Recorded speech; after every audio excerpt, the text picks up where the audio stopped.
Estranha imagem cerebral aumenta o mistério do ataque à saúde em Cuba. 27 de julho, 2019. Ataques cerebrais em Cuba permanecem um mistério. Estranha imagem cerebral aumenta o mistério do ataque à saúde em Cuba. Foto da Embaixada dos Estados Unidos em Havana, tomada em 29 de setembro de 2017, depois que os Estados Unidos anunciaram a retirada de mais da metade de seu pessoal em resposta a misteriosos ataques à saúde contra sua equipe diplomática. Adalberto Roque/AFP/GT Imagens. Os diplomatas norte-americanos que tiveram episódios sensoriais bizarros e desenvolveram uma série de sintomas neurológicos enquanto estavam servindo em Cuba apresentam pequenas diferenças em suas estruturas cerebrais e conectividade em comparação com controles saudáveis, de acordo com uma análise de imagem cerebral avançada publicada no JAMA. O imageamento acrescenta uma nova pista para os episódios misteriosos, que as autoridades dos Estados Unidos apelidaram de ataques à saúde. Desde o início, o fenômeno evocou a ideia de uma operação internacional envolvendo armas clandestinas que iludiu toda a explicação científica e arquitetou inúmeras teorias conspiratórias. A partir do final de 2016, os diplomatas estadunidenses em Havana começaram a relatar episódios intrigantes de sons, vibrações e pressões irritantes antes de adoecerem com uma série de sintomas. Eles tiveram tontura, náusea, dores de cabeça, problemas de equilíbrio, zumbidos nos ouvidos, hemorragias nasais, dificuldade de concentração e lembrar palavras, perda auditiva e problemas de fala.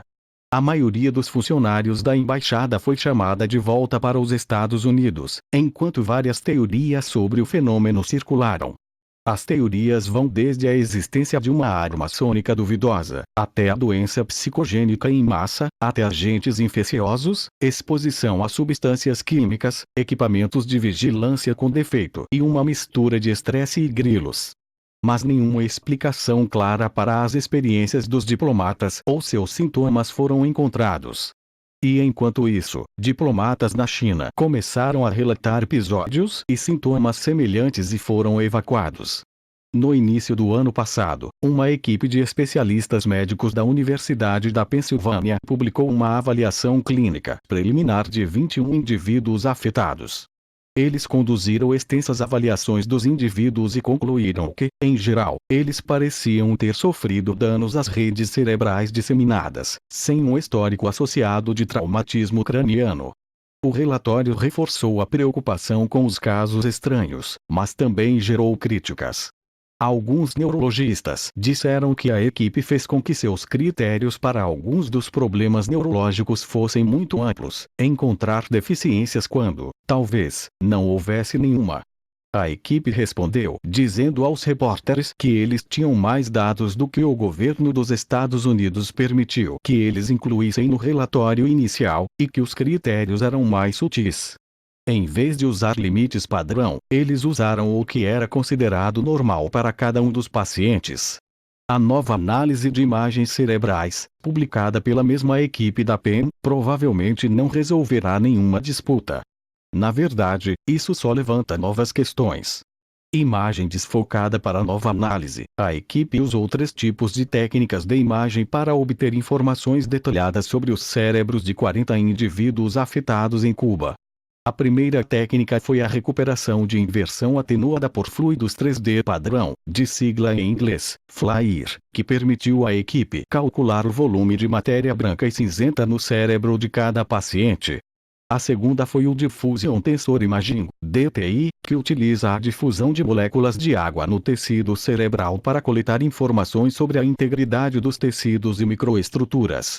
A última foi a ressonância magnética funcional em estado de repouso, de sigla em inglês, FMRI, que usa mudanças no fluxo sanguíneo no cérebro enquanto uma pessoa não está realizando nenhuma tarefa específica para avaliar a atividade basal em conexões funcionais, ou seja, redes envolvidas em coisas como audição, percepção visual e funções executivas. A equipe então comparou os achados de imagem cerebral nos 40 pacientes a 2 grupos de controle saudáveis. Um conjunto de 21 indivíduos saudáveis que combinavam com os níveis de educação e status profissional dos 40 pacientes, bem como informações demográficas, como idade e etnia. e um grupo de 27 indivíduos saudáveis que tinham um espectro mais amplo de educação e habilidades.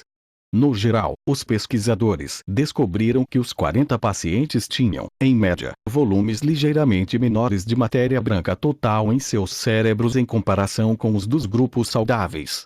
A matéria branca é um tecido composto de feixes de fibras nervosas, os axônios, que conectam os neurônios em diferentes regiões do cérebro, formando circuitos funcionais. A matéria cinzenta, por outro lado, é o tecido cinza-rosado rico em corpos celulares neuronais. Em particular, os pesquisadores descobriram volumes menores de substância branca vizinhos aos cerebelos dos pacientes, uma estrutura na parte inferior das costas do cérebro envolvida no controle e no equilíbrio motor. Os resultados do DTI também encontraram diferenças na difusão tecidual e microestruturas nessa região. Algumas dessas diferenças pareciam ligar-se às pontuações dos pacientes em testes sensoriais e clínicos. Quanto maiores as diferenças, pior a pontuação. Por fim, o RS-FMRI encontrou conectividade reduzida nas redes auditivas e visoespaciais dos pacientes em comparação com os controles. Mas essa descoberta não se correlacionou com os sintomas clínicos dos pacientes. Provocação cerebral no geral, os pesquisadores descobriram uma série de diferenças que não conseguiram explicar. O padrão de alterações não coincide com o observado em qualquer outra lesão ou distúrbio cerebral conhecido. Se as diferenças forem reais, pareceria um conjunto totalmente singular de mudanças cerebrais. Ainda assim, embora intrigante, a equipe da Penn foi cautelosa em suas conclusões, escrevendo que, dadas as correlações relativamente fracas observadas para algumas métricas e a ausência de correlação com métricas de conectividade funcional, as implicações clínicas das diferenças de neuroimagem permanecem incertas. Os pesquisadores também notaram que o estudo tem limitações significativas. Tem apenas 40 adultos afetados, e a equipe não tinha informações sobre o estado de seus cérebros antes dos episódios relatados. Eles também não conseguiam determinar a quantidade de exposição que cada indivíduo tinha ao fenômeno ofensivo. Também houve diferentes quantidades de tempo desde a exposição de cada paciente, oferecendo diversas oportunidades de recuperação de possíveis lesões cerebrais. E, claro, as várias técnicas de imagem utilizadas na análise têm suas próprias limitações e taxas de erro. Em nota editorial acompanhante, 2 editores de alto nível do JAMA ecoam a incerteza dos autores sobre se as diferenças encontradas são clinicamente relevantes. Mas eles reconhecem que o mistério permanece, escrevendo: esses dados únicos fornecem informações adicionais e contribuem para uma crescente base de evidências que podem ajudar na compreensão dos sinais e sintomas neurológicos experimentados por esse grupo de indivíduos.